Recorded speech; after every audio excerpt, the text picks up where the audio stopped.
Hi there. My name is Caroline. I'm a writer, comedian, actor, ASM artist, and hater of family vlogs. I've made a lot of content about family vlogs, but it's mostly been fiction. I use fictionalized characters to point out and highlight the very real issues with family vlogging.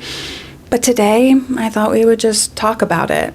A lot of people have asked me why I'm so passionate about this topic, why I'm such a hater, and though I don't think you need an origin story to be a hater of family vlogging, I do kind of have one, and it's not very fun.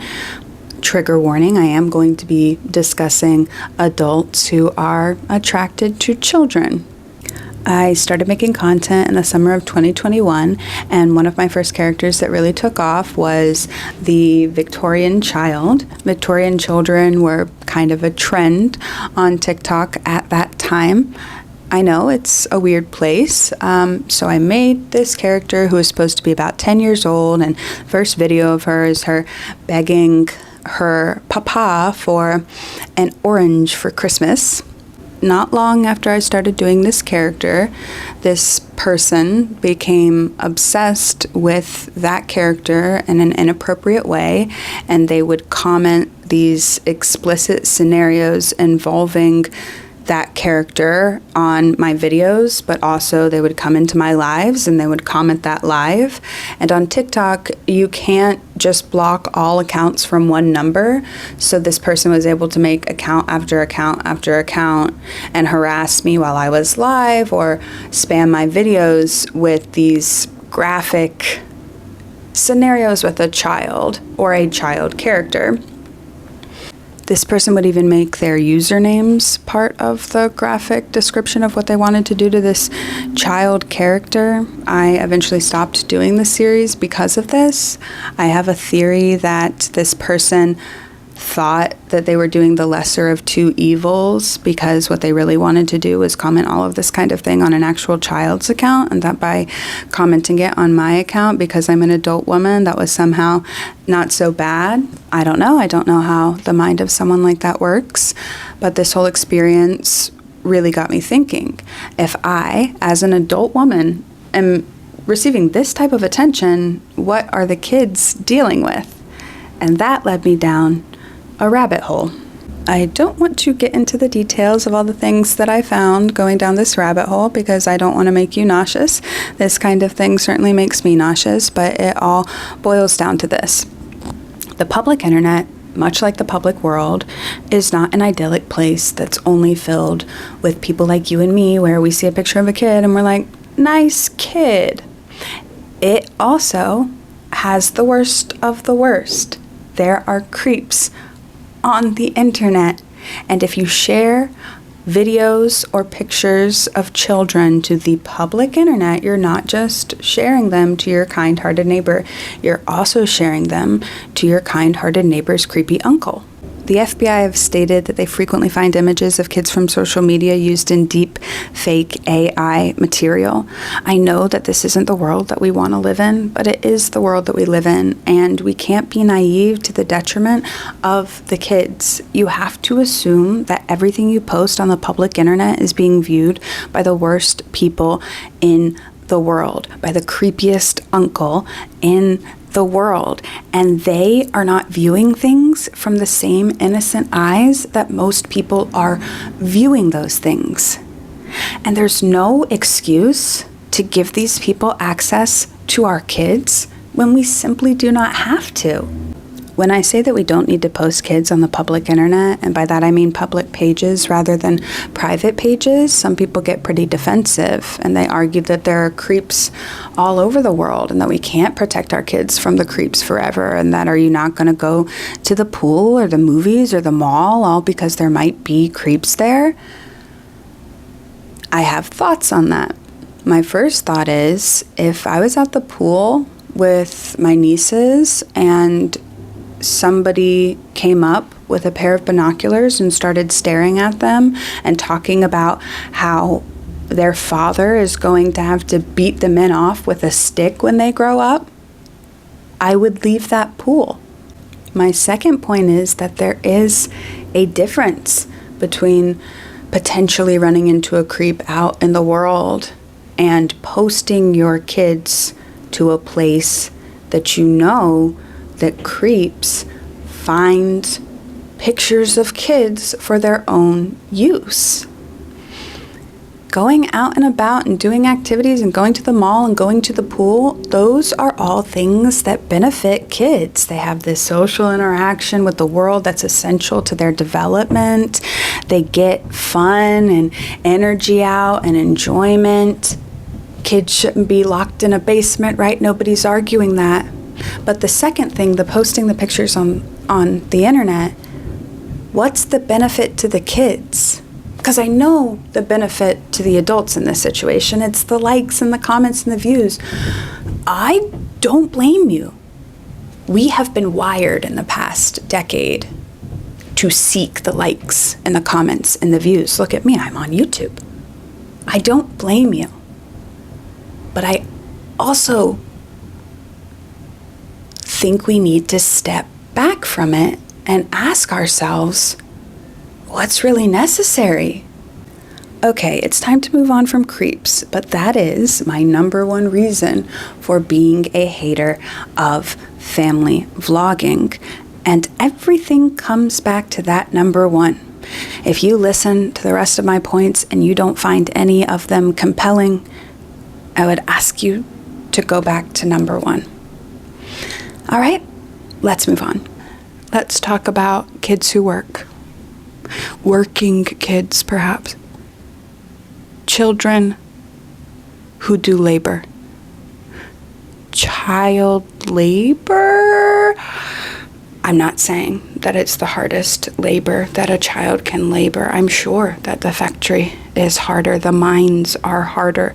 The only reason I bring up the factory and the mines is because people so often do when I talk about family vlogging being a job.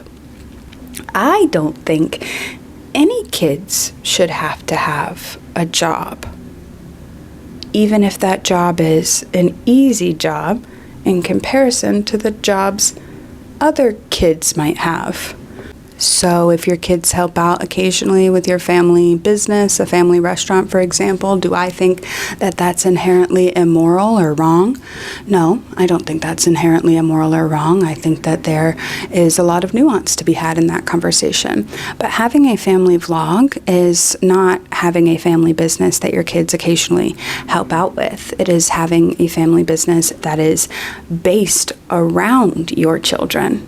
A family vlog without the kids is just a couple's vlog or a vlog. The kids are the business.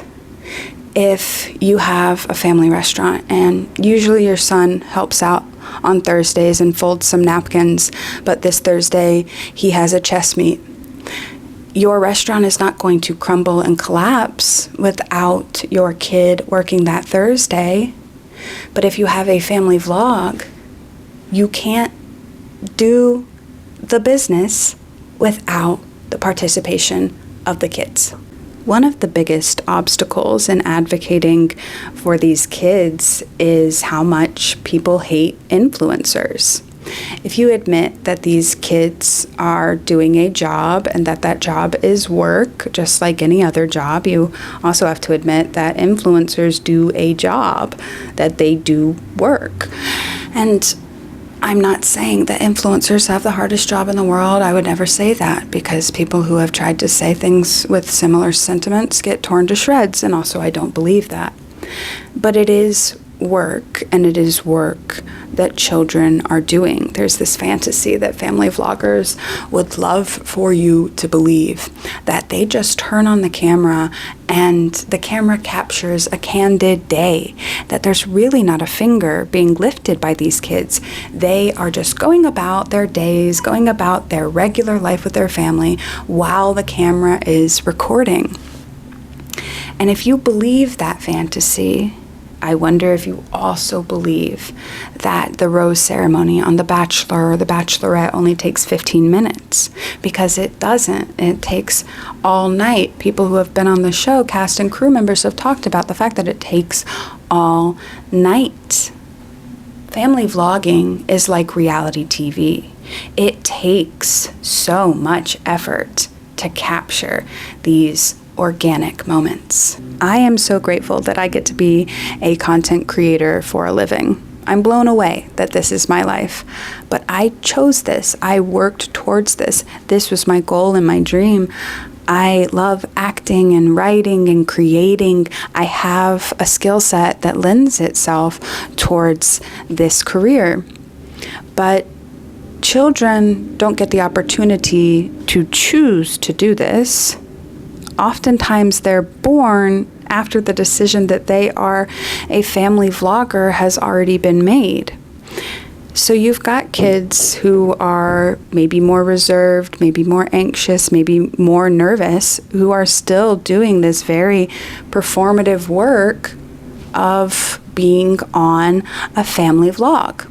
Maybe you're thinking, sure, if the kid doesn't like it, they shouldn't have to do it. But there are kids that like it. There are kids that seem to love it.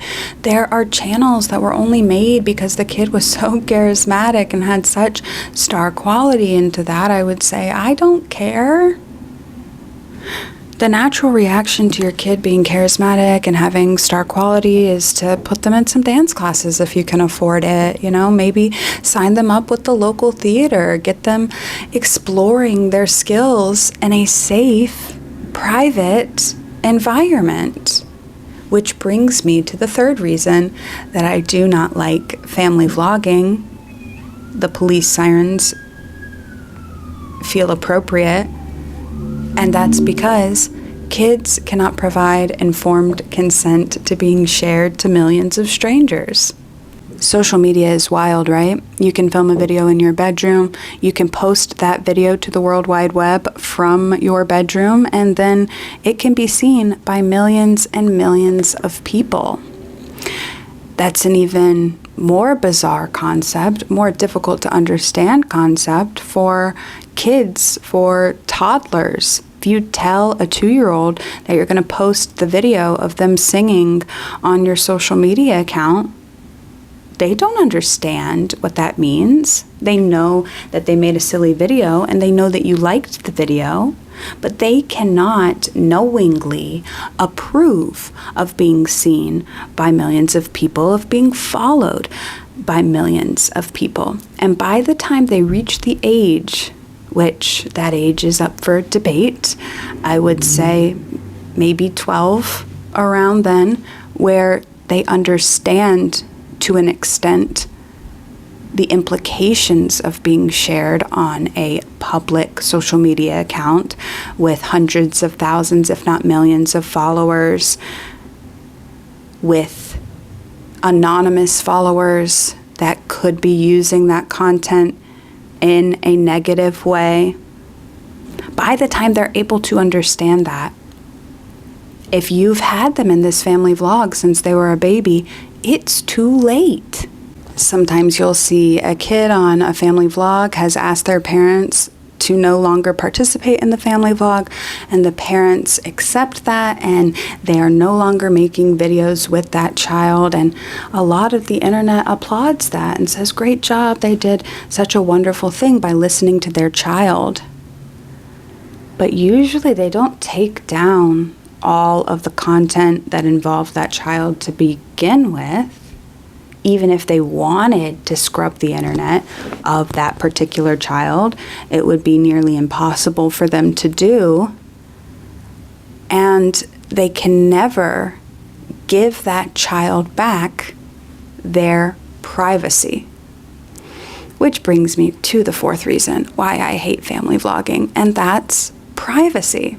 The idea of family vlogging and the idea of privacy are antithetical to each other. A family vlog is inherently the stripping away of privacy when it comes to family moments. If you're a kid that's on a family vlog, the chances are incredibly high that your audience knows your first and last name. They know what state you live in. They probably know details about your house and what neighborhood you live in. They might even know what school you go to. They certainly know your likes and your dislikes.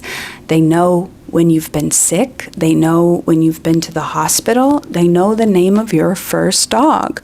They know the answers to every potential security question that you'll ever have for security for accounts in the future. But more than that, they know where you are right now. And some of them are obsessed with you, which is inherently unsafe. These kids have a certain level of fame. That level of fame invites stalkers, invites obsessive people, and oftentimes, as a part of the family vlog, the parents are sharing minute by minute tracking of their location. You know where they're going for vacation. You know exactly what hotel they're staying at because it's a sponsored video. You know where they're going to be in 3 weeks. You know where they're going to be in 4 weeks. And for kids with this level of fame, it is not safe for the general public to have such a high level of access to these types of details. Some kids have been pulled out of school and are now homeschooled, and part of the reason is often stated to be the privacy concerns, the lack of privacy concerns, the stalker concerns, the obsessive people concerns. So these kids are having the normalcy stripped from their lives in order to get some of the privacy that's already been taken away from them back. Beyond the type of details that would make it easier for a stalker to find you, there is a deeper loss of privacy for most kids on family vlogs because nothing is sacred. No family moment is a sacred family moment because you have made a commitment, the family has made a commitment to share their lives with their audience, and that means being real and being raw. So that often means that, let's say a family pet dies, we have to make a video about it. It's your first period, we have to make a video about it. You're being bullied, we have to make a video about it. Those boundaries are worn down over time, and these kids probably think that it's normal to be making a video about a deeply personal, private story. And parents are sharing these stories as if they're their stories to share, when I would argue that the story of your first period is your story to share. The story of when you got really sick and were in the hospital for a long time, that's your story to share when you, or if you ever feel the desire to do so. And these things follow you. Once you've opened a can of worms, it's really difficult to get all the worms back into that can. Even if you asked your parents to quit the family vlog at the age of 12 and they said yes, all the videos previous to the age of 12 are still on the internet. And when you're an adult and you're trying to get a job or you're trying to get a date, and that future or potential employer or that potential date Googles your name, and they find a video of you when you were 4 years old, getting your hands stuck in the dryer and trying to get it out with butter and then setting the dryer on fire. Or something, right? And you don't always want to start with that. You don't always want to start with, let's say, all of the diagnoses that you had as a child. If that's the type of content that you were a part of, and then a future employer Googles your name and finds out that you have scoliosis, of course it's illegal to discriminate based on health concerns, but they could find a reason not to want to employ somebody if they perceive that you're going to be a problem for them down the line for whatever reason. And maybe just the visibility of the family vlog itself is going to be a problem for most employers. They don't want somebody who has a level of fame working at the bank or whatever else. Let's head back to point number two, that the kids are working, that work is being performed by children. When I talk about kids on these family vlogs, oftentimes people bring up the kids of Hollywood, do you think that there should not be kids in movies? What about these actor kids? They're doing the same thing. My first reaction to that is, and they seem like they're doing great, right? Macaulay Culkin and Jeanette McCurdy and Britney Spears, they all had rockin' childhoods, right? No. It's such a weird thing for people to bring up, in my opinion, when they're arguing for family vlogging, because we've seen the effects of fame on these kids, and it is not pretty. There are so many famous parents who make the decision to go to great efforts to shield their children from the public eye because they know that fame is an intense experience, which brings criticism that people without fame would never have to face. But the second thing that I would bring up if someone was using Hollywood kids as an argument for family vloggers is that Hollywood kids do have protections, legal protections, that family vlog kids do not have. There is a law called the Coogan Law. It is named after a silent film era child star named Jackie Coogan. People found out that he was destitute after they had watched him grow up on screen, and they were furious. And so the Coogan Act got passed into law, which provides certain protections for kids on sets, movie sets, TV sets, etc. And it also puts a certain portion of the money that they make on these projects into a trust fund that they can access when they turn 18. There is no such federal law for children in the United States. Only one state currently has a law like that on the books, and it's Illinois. Go Illinois. There are some bills going around.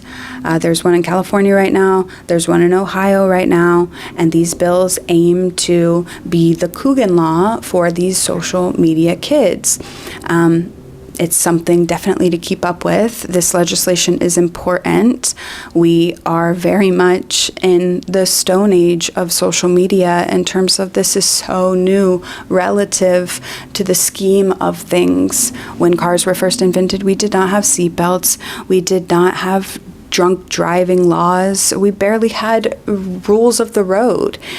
That all came later. That technology was more advanced than the laws. We're in the same situation now, where the technology is more advanced than the laws, and the laws need to catch up to the technology. As great as I think these bills and laws are, a lot of them don't really go far enough, in my opinion, to protect the kids that are on these family vlogs because they don't do anything to address the privacy issue. For the most part, they are focused on guaranteeing the children a portion of the money that they made on the family vlogs, but they don't do anything to guarantee the children the option not to work if they don't want to work as a child, if they would rather not have anything set aside in a trust and just not have had their privacy stripped away and their childhood stripped away. That really isn't something that these laws are aiming to address. I do want to say that there is a bill called the Kids Online Safety Act that is introduced to this in the Senate every year or so. It is not a bill that is intended to protect children in these types of situations. It is a bill that would require anyone that creates a social media account to upload a government-issued ID. It could make websites like Reddit, where you are able to operate anonymously on the internet, kind of a thing of the past. The implications of that bill are very far-reaching. I don't fully understand it, and I do want to clarify that it is not designed to help kids that are a part of family vlogs. In addition to following the legislation in your state, I do think it's helpful to be a hater. And by being a hater, I don't mean going to these family vlog pages and leaving nasty comments. Don't go to the pages at all. Don't comment at all. Do not like the videos. Do not watch the videos. Continue to have conversations like this about family vlogging, but not in a family vlogger's comment section, or at least it's my opinion that that's not the most helpful way to go about it. In this attention economy, our likes and our views are our currency, and I think that we should just be careful with where we're spending that currency. And I think that the more we talk about family vlogging as the weird creepy, invasive thing that it is, the less people will feel comfortable doing it. I am not unempathetic to why people got into family vlogging in the first place. I think a lot of people get into family vlogging because they see it as a better alternative to working 40, 60, 80 hours a week away from their children. They see it as an opportunity to be more present in the lives of their children. And I understand why they see it that way, because it's been pitched that way. But we're always going to come back to reason number one, right? The creeps and the weirdos. They are there. They will never not be there. So any argument that you have for family vlogging, in my opinion, it should kind of start and end at the creeps. I hope you enjoyed this video. I enjoyed making this video. Don't forget to like and subscribe or whatever. I hope you guys have a really great week. You've got this.